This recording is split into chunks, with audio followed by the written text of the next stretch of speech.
She woke up at 3 a.m. and reached for her phone on the nightstand. Her right arm didn't move. She thought she'd slept on it wrong, waited a few seconds, tried again. Nothing. That's when she realized the left side of her face felt different, and when she tried to call out to her husband, the words didn't come out right. She was 58 years old, no prior heart problems, didn't smoke, walked every morning, and she'd had a stroke in her sleep. I'm not telling you that story to scare you. I'm telling you because what happened to her is happening to roughly 1 in 5 stroke patients. They go to sleep fine. They wake up with a medical emergency already in progress. And the reason so many of these strokes are happening at night comes down to something most people have never once thought about: the position their body is in while they sleep. That's what this video is about. Here's exactly what we're going to cover. First, what's actually happening in your body during sleep that creates the conditions for a stroke in the first place. Because once you understand the mechanism, everything else makes sense. Second, the specific sleeping position that triggers it, what it does to your airway, your blood pressure, and your brain overnight, and why it's more dangerous the older you get. And third, what you can do starting tonight to change it. Simple adjustments. No special equipment required for most of it. If you're over 50, this one is not optional viewing. Your blood pressure is supposed to fall during sleep. Somewhere between 10 and 20%, doctors call it the dipping phase. Your heart rate slows, your arteries relax, the whole cardiovascular system gets a rest. That's the healthy version. When your airway gets compromised during the night, the dip doesn't happen. Instead of falling, your blood pressure swings. Up, down, up again, sometimes dozens of times an hour. And every time it spikes, it's putting stress on the blood vessel walls feeding your brain. Do that a few hundred times a night, over months and years, and something eventually gives. The mechanism is obstructive sleep apnea. And here's what most people don't realize. You don't have to have a diagnosis for this to be happening to you. Approximately 80% of people with sleep apnea have never been told they have it. They just think they're a heavy snorer. They just think they're tired all the time. They have no idea what's actually going on in their airway while they're unconscious. So what does it actually look like in the body? Your airway is held open by muscle tone. When you're awake, those muscles are engaged. When you fall into deep sleep, they relax. In some people, they relax too much. The tissue collapses inward, the airway narrows. Sometimes it shuts completely. Breathing stops, not for a second or two, 10 seconds, 20, 30 seconds or longer. Your brain detects the drop in oxygen and fires a stress signal. Adrenaline floods in. Blood pressure surges. Heart rate jumps. You partially wake, usually without knowing it. Gasp, resume breathing, and drift back down. Then it happens again and again, hundreds of times before your alarm goes off, in severe cases. A Stanford study that tracked 1.7 million people over a decade found that those with sleep apnea had a 60% higher risk of stroke, not a modest uptick, 60%. And for men with moderate to severe apnea, the risk climbs to 3 times higher than someone without it. 3 times. And the connection runs deeper than blood pressure alone. During those oxygen deprivation events, the blood itself changes. It becomes more prone to clotting. The inner lining of blood vessels becomes inflamed. The heart starts throwing off irregular rhythms, particularly atrial fibrillation, which is one of the most powerful stroke triggers we know of. All of that happening simultaneously while you're lying completely still and unaware. Here's what that actually means for your life. 1 in 3 stroke survivors will need long-term care. Hold that number for a second before we go further. Picture yourself 10 years from now, still driving yourself to appointments, still cooking your own meals, still getting up in the morning without needing to call out for help. Now picture the other version. A stroke doesn't just take your health, it takes your voice. Many survivors lose the ability to speak clearly or at all. It takes the use of a hand, a leg, the ability to walk to the kitchen without holding something. They spend years unable to do things they never once thought about, finishing a sentence, signing their own name, getting dressed without help. Not because of something they saw coming, because of how they positioned their body every night for 20 years. That's what's on the line. And it's why what comes next, the specific position and what to do about it, matters as much as it does. The position is sleeping flat on your back. That's it. That's the one. And I want to explain exactly why, because once you understand what's happening structurally, you won't need to be convinced. You'll just see it. When you lie flat on your back and fall into deep sleep, gravity goes to work on the soft tissue in your throat. Your tongue, which in waking life sits forward in your mouth, relaxes and falls backward.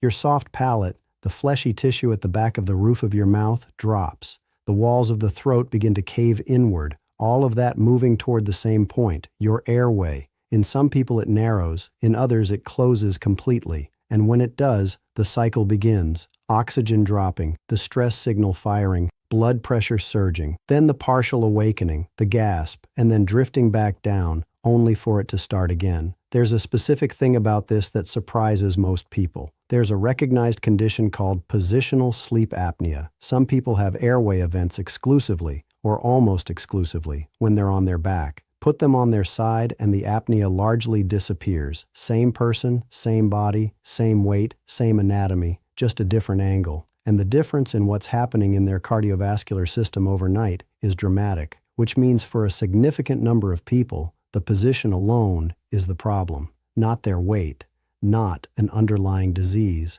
the position. So how do you know if this is happening to you? The most obvious sign is snoring, loud, frequent snoring that gets worse when you're on your back.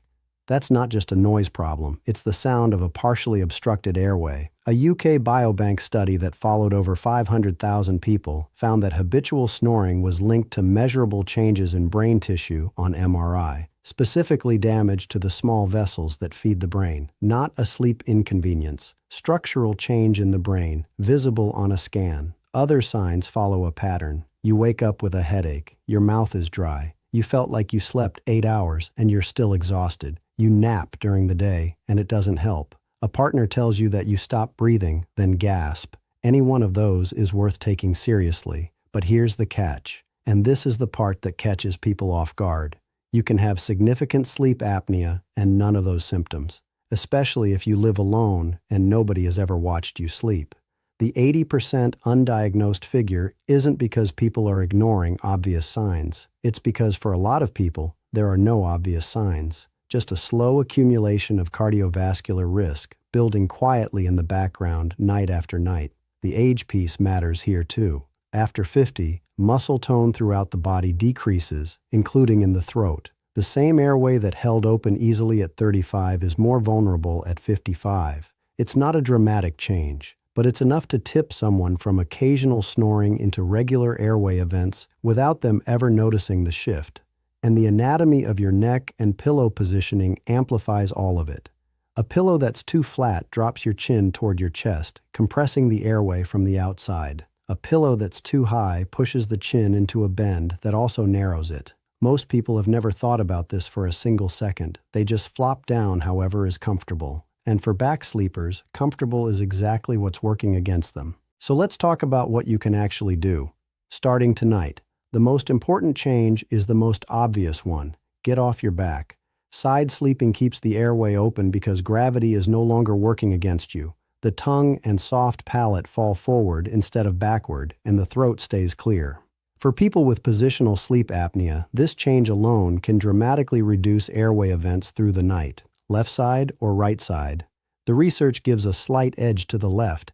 It takes pressure off the heart, supports better circulation, and reduces acid reflux, which itself disrupts sleep and adds cardiovascular strain. But the honest answer is this: either side is vastly better than your back. Don't let the perfect be the enemy of the good. If right side is more comfortable and it keeps you off your back, that's the right call. The problem most people run into, they fall asleep on their side and wake up on their back. It happens without them knowing. Somewhere in the night, the body rolls, and now you're back to where you started, airway compromised, pressure swinging, right in the middle of the deepest sleep cycle of the night. There's a fix for this that sleep medicine has used for decades. Sew a tennis ball into the back of whatever you sleep in. It sounds ridiculous. It works. The discomfort of rolling onto it wakes you just enough to shift position without fully disrupting sleep. A wedge pillow positioned behind your back does the same thing more comfortably. It creates a physical barrier that makes rolling onto your back mechanically difficult.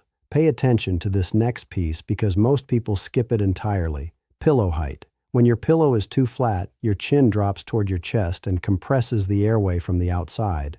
When it's too high, the neck bends in a way that also narrows it. What you want is a pillow that keeps your head and neck in a neutral line with your spine. For side sleepers, the pillow needs to be thick enough to fill the space between your ear and your shoulder. Most people are sleeping on pillows that have worn flat and lost their support entirely without ever noticing. This is the part that connects everything. A correctly aligned airway during sleep is the difference between whether that 60% stroke risk increase is in play for you every single night or whether it isn't. Now let's talk about the timing piece, because it explains exactly why wake-up strokes happen when they do. Ischemic strokes peak between 6 a.m. and noon. That's not random. In the early morning hours, blood pressure rises as the body prepares to wake. Blood becomes more prone to clotting. The cells that form clots become more active. Cortisol spikes. If your airway has been compromised all night and your cardiovascular system has been under repeated stress, you're entering that morning window already depleted, already inflamed, already with blood that wants to clot. It's an accumulation effect. And it's why the woman from the beginning of this video, and thousands like her, wake up not to an alarm, but to something being very wrong. Sleep duration feeds into this too. The research is consistent on both ends. Fewer than 6 hours a night is associated with a 20 to 32% greater risk of high blood pressure, a primary stroke driver. But sleeping too long creates its own problem. A study of over 31,000 participants found an 85% higher stroke risk in people who regularly slept 9 or more hours and also napped during the day. 7 to 8 hours in the right position is the target. If you recognize yourself in what we've covered, you're a back sleeper, you snore, you wake up tired, you've been told you stop breathing, please get a sleep study. It's not a dramatic intervention. It's a night in a clinic or, in many cases now, a device you wear at home. And if the results show significant apnea, treatment, typically a CPAP machine, has been shown to meaningfully reduce cardiovascular risk. The same risk chain that runs from your sleeping position all the way to stroke. Remember what we said about 80% of sleep apnea going undiagnosed? The people in that group aren't ignoring their health. They just don't know the question to ask. Now you do. Sleep apnea doesn't just drop your oxygen and spike your blood pressure. Over time, it pushes the heart into irregular rhythms, specifically atrial fibrillation, where the upper chambers beat chaotically instead of in a coordinated pattern. Blood pools, clots form, and those clots can travel directly to the brain. That's a separate stroke pathway, running parallel to everything else we've covered. Same root cause, disrupted breathing during sleep, triggered by position. 2 different roads to the same destination. And for people who struggle with insomnia, difficulty falling asleep, staying asleep, waking too early, the UK Biobank data found a causal link, not just a correlation, between chronic insomnia and a 31% higher stroke risk. Causal, meaning the insomnia itself appears to be driving the risk. Poor sleep isn't a side issue, it's a cardiovascular issue. So what does the full picture look like? A back sleeper, airway partially obstructed through the night, oxygen dipping, blood pressure surging, heart rhythm destabilizing, entering the early morning hours when clotting factors are at their peak and blood pressure is climbing, with a cardiovascular system that has been under low-grade assault for 6, 7, 8 hours, and waking up, or not waking up quite right. That's the chain, and every link in it is addressable. Before we close, know the signs of a stroke. Know them for the people around you, not just yourself, because the person having a stroke is often the last one to understand what's happening to them. The acronym is FAST, FACE. Is one side drooping? Ask the person to smile. Uneven means something's wrong. Arms. Can they raise both and keep them up? Weakness or drift on one side matters. Speech. Are they slurring, speaking words that don't make sense, unable to repeat a simple sentence? Time. If any of those are present, call emergency services immediately. Every minute without blood flow to the brain costs neurons. This is not something to wait out and see. The woman at the beginning of this video lay there for several minutes trying to figure out what was wrong before her husband woke up on his own. Those minutes matter. They matter in ways that shape the rest of a person's life. Tonight, when you go to bed, your body is going to do something without your permission or your awareness. Your airway will either stay open or it won't. Your blood pressure will either rest or it won't.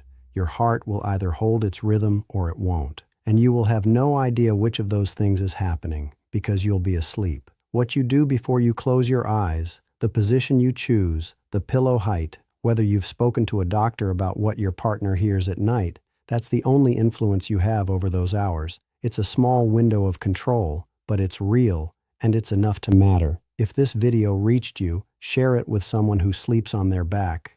Subscribe if you want to keep getting content like this. Practical, research-based, for people who take their health seriously. And if you've already made a change based on what you've learned here, I'd genuinely like to know. Leave it in the comments. Take care of yourself tonight.